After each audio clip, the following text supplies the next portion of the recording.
Olá, gente, sou a Grazi Gadia, eu sou publicitária, professora de artes e artista plástica. Também sou formada em RBT, aqui nos Estados Unidos, eu fiz o curso de 40 horas e criei um curso online, que é o Arts and Hearts, na qual eu tenho uma monitora que trabalha comigo sempre, que é uma autista, que é a Jessie Blue. Na verdade, a gente está sempre falando de inclusão e a gente também tem que ser ativo, a gente não tem que ser só um conscientizador de que o indivíduo com TEA deve ser incluído na sociedade, no mercado de trabalho. Nós temos que incluí-lo da maneira que a gente pode. Então, hoje eu tenho uma monitora remunerada que trabalha junto comigo no Arts and Arts. Então, a minha primeira aula, eu vou compartilhar aqui com vocês um documento, que isso também vai me ajudar um pouco a me guiar, né? Ela vai ser sobre a primeira atitude que um professor de artes tem que ter, né, dependendo do aluno, da idade, da condição desse aluno, né, que é a anamnese, né?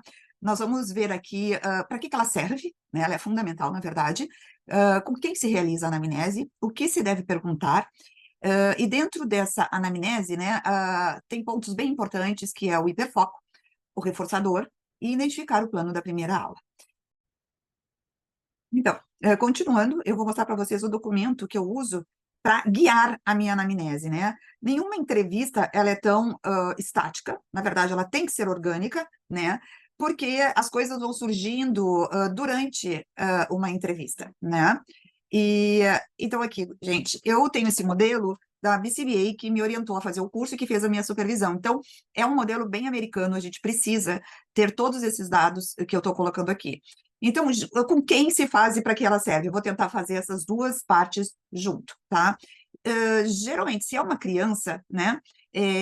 Geralmente quem me liga é a mãe, né? Então, eu já pergunto, olha, que idade tem, mais ou menos, né? E aí eu pego e vejo com quem que deve ser feito. Geralmente eu faço com a mãe, né?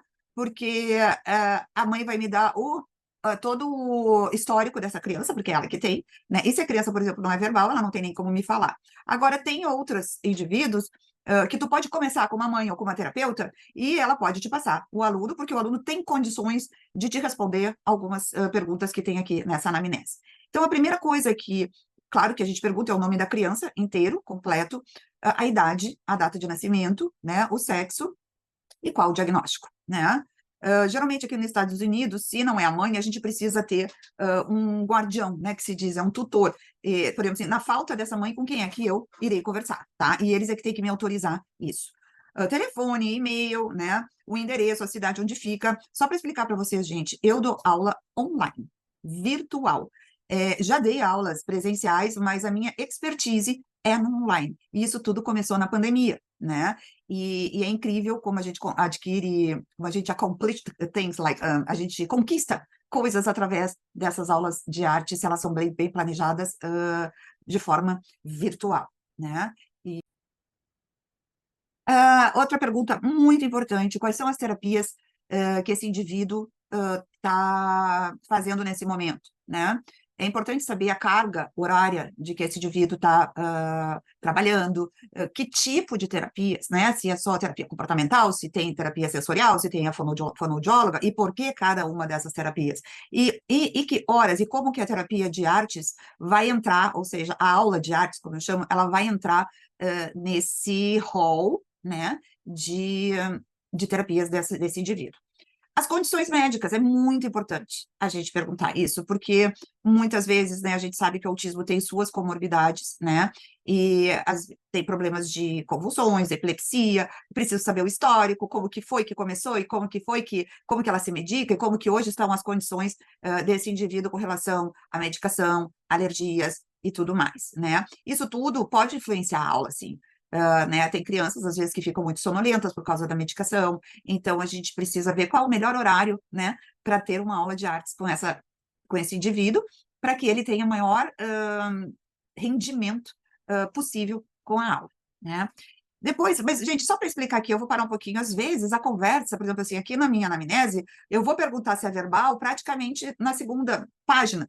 Mas muitas vezes eu pergunto antes, já pergunto assim, é verbal, não é verbal? Porque, de uma certa forma, eu vou ter que saber como que eu vou me comunicar com esse indivíduo. Por exemplo, se de repente eu vou ter que usar uma prancha de PEX, né? Eu preciso entender qual é o nível de condições e funcionalidade desse indivíduo, porque isso vai influenciar até se ele vai precisar ter alguém junto com ele ou não, né? Porque eu não estou presente lá. Eu não posso intervir, Grazi, eu posso, que nem eu digo, eu não tenho o túnel do Zoom ainda, que nem eu brinco com a Jessie, com meus alunos, que a gente às vezes quer se emprestar um lápis, quer se emprestar uma caneta, mas nós não temos esse túnel ainda, né? Então a gente precisa alguém ali, se essa criança, por exemplo, não tem condições de abrir uma tinta, né? Às vezes eles têm problemas de motricidade. Se eles não têm condições de te dizer sim ou não, mesmo que tu pergunte, mesmo que tu diga, tá bom, sim, não, porque a gente tem que fazer sinalizações. Muitas vezes eu uso a minha prancha, né? Assim, para me comunicar, eu gostei, né? Oi, né? Para ele me dizer oi para Jesse, se ele tá feliz, se ele tá cansado, né? Porque são coisas que a gente precisa saber, né? Geralmente, a gente precisa de alguém para estar junto.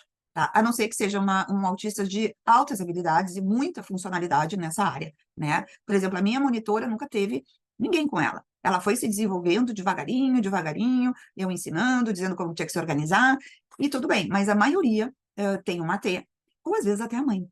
Isso é muito bacana, porque é um momento, a aula de artes, que tu pode estreitar teus laços, vínculos e descobrir que muita coisa de comunicação e de expressão de sentimentos entre tu e o teu filho. Muitas vezes a mãe descobre as suas habilidades com isso.